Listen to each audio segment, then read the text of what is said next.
Shalom ibu bapak saudara-saudara terkasih dalam nama Tuhan kita Yesus. Semangat pagi, bertemu kembali di channel Rionando Butar-Butar dalam khotbah 5 menit aja atau kol 5 untuk renungan harian. Renungan pada hari ini saya ambil dari kitab 1 Petrus pasal yang pertama ayat 18. Demikian kesaksian firman Tuhan. Sebab kamu tahu bahwa kamu telah ditebus dari cara hidupmu yang sia-sia, yang kamu warisi dari nenek moyangmu, itu bukan dengan barang yang fana, bukan pula dengan perak atau emas. Ketahuilah, kita sudah ditebus. Ibu bapak saudara-saudara terkasih dalam nama Tuhan kita Yesus.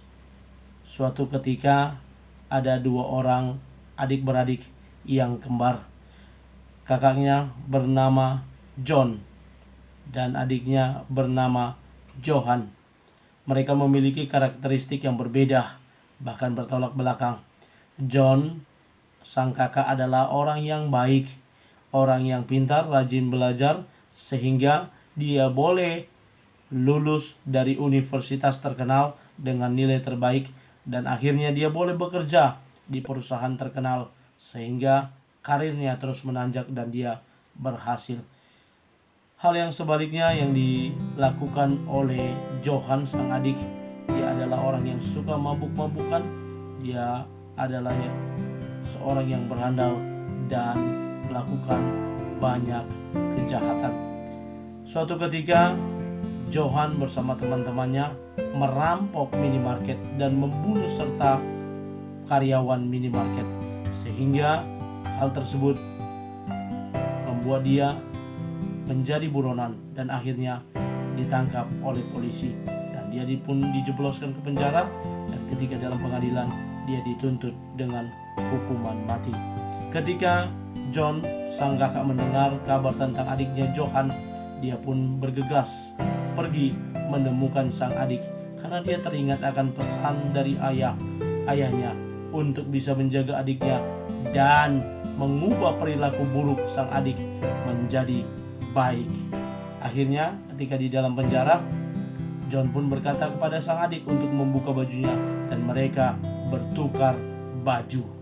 Baju yang digunakan oleh John kemudian dipakai oleh Johan. Demikian sebaliknya. Akhirnya John sang kakak menggantikan adiknya dihukum mati. Johan pun sang adik menyesali segala perbuatannya dan akhirnya dia berubah 100%. Ibu bapak saudara-saudara terkasih, penebusan yang dilakukan oleh Yesus menggantikan baju yang kita kenakan, baju yang berlumur dosa, berlumur segala kejahatan, segala kesalahan, pelanggaran yang patutnya kita berada di dalam kematian. Namun Yesus rela menggantikan baju yang dia gunakan, yang penuh dengan kemuliaan, yang putih bersih, diberikan kepada kita, dan dia ambil baju kita itu, disalibkan di kayu salib. Dia gantikan kita.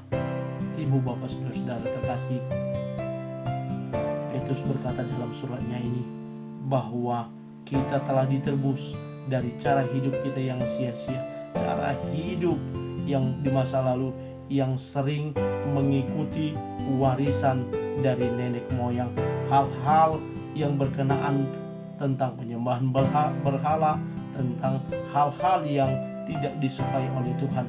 Karena itu mari kita belajar dari nats hari ini yang mengingatkan kita tentang penebusan yang dilakukan oleh Yesus.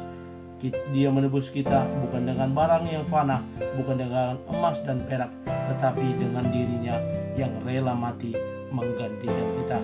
Refleksi khotbah pada hari ini mengingatkan kita untuk jangan lagi kembali dengan cara hidup kita yang sia-sia, tapi mari tatap ke depan, lihat ke depan bahwa kita boleh hidup di dalam penebusan itu, hidup berkarya menjadi saksi Kristus di dunia ini. Dimanapun Tuhan menempatkan kita, kita boleh menjadi saksinya yang menunjukkan bahwa kita adalah orang-orang yang telah ditebus. Mari mulai aktivitas hari ini dengan menyerahkan hidup kita ke dalam tangan pengasihannya, agar kita boleh menjadi saksinya, memberkati orang lain. Selamat beraktivitas. Tuhan Yesus memberkati. Shalom.